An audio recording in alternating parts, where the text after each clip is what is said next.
नमस्कार, मी पंजाब तक राज्यामध्ये म्हणजे 30 तारखेपर्यंत भाग बदलत काही ठिकाणी मुसळधार, कुठं रिमझिम, कुठं ओढे नाले वाहतील असा पाऊस पडणार आहे म्हणून हा अंदाज लक्षात.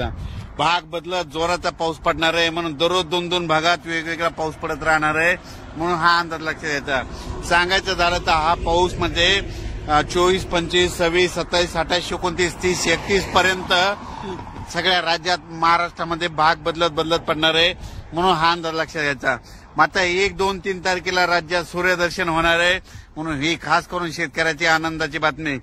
आणि राज्यातल्या सर्व शेतकऱ्याला सांगू इच्छितो की उघडल्याच्या नंतर तुम्ही तुमचे शेतं रोटावेटर, कल्टिवेटर करून आपण आपली शेतं तयारीत ठेवा. कारण की राज्यात परत मान्सूनचा पाऊस कधी येणार आहे तर मी व्हिडिओ नंतर देणार आहे.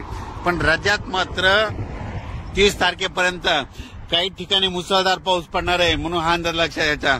मुंबईकडे पडणार आहे म्हणजे मुंबईच्या सर्व जनतेने सतर्क राहण्याचे लक्षात घ्यायचं. त्याच्यानंतर साताऱ्याकडे जास्त मुसळधार पाऊस पडणार आहे, सांगलीकडे पडणार आहे, कराडकडे पडणार आहे, पुण्याकडे मुसळधार पडणार आहे, रायगडकडे मुसळधार पडणार आहे, पुन्हा त्याच्यामध्ये नगर जिल्हा संगमनेर भागाकडे देखील मुसळधार पडणार आहे.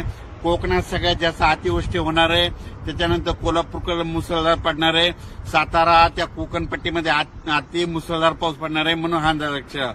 त्याच्यानंतर परत हा पाऊस म्हणजे भाग बदलत पुन्हा महाराष्ट्र, मराठवाड्याकडे, विदर्भाकडे असा दररोज वेगवेगळ्या भागाकडे जाणार आहे. पण सगळीकडे 2-2 दिवस मात्र हजेरी लावणार आहे म्हणून हा अंदाज लक्षात घ्यायचा. राज्यामध्ये 30 तारखेपर्यंत असाच भाग बदलत पाऊस पडणार आहे म्हणून हा अंदाज लक्षात येतात. पण राज्यात सांगायचं झालं तर सर्व शेतकऱ्यांसाठी आनंदाची बातमी. 1, 2, 3 जूनला राज्यात सूर्यदर्शन होणार आहे, पाऊस विश्रांती घेणार आहे, वरून रजेवर जाणार आहे म्हणून हा अंदाज लक्षात घ्यायचा. म्हणजे सांगायचं झालं तर 1 जून, 2 जून, 3 जूनला वरून राजा विश्रांती घेणार आहे, रजेवर जाणार आहे म्हणून हा अंदाज लक्षात येतात. माझी सर्व शेतकऱ्याला विनंती आहे की 1, 2, 3 जूनच्या नंतर ऊन पाडल्याच्या नंतर तुम्ही काय करा, तुम्ही संपूर्ण शेताची कामे आटपून घ्या. कारण की त्यावेळेस उघाड पडणार आहे. नंतर परत 5-6 जूनच्या नंतर थोडं तुरळक कुठेतरी पाऊस चालू राहील. पण राज्यात मात्र 1, 2 जून, 3 जूनला सूर्यदर्शन होणार आहे, चांगलं हवामान कोरडं राहणार आहे म्हणून हा अंदाज लक्षात येतात.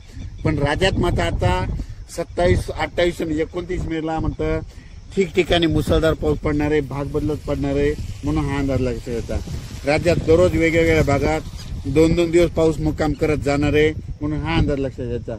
पण राज्यात मात्र 30 मे पर्यंत असंच पावसाचं वातावरण राहणार आहे म्हणून हा अंदाज लक्षात यायचा. अचानक वातावरण बदल झाला तर लगेच एक मेसेज दिला जाईल.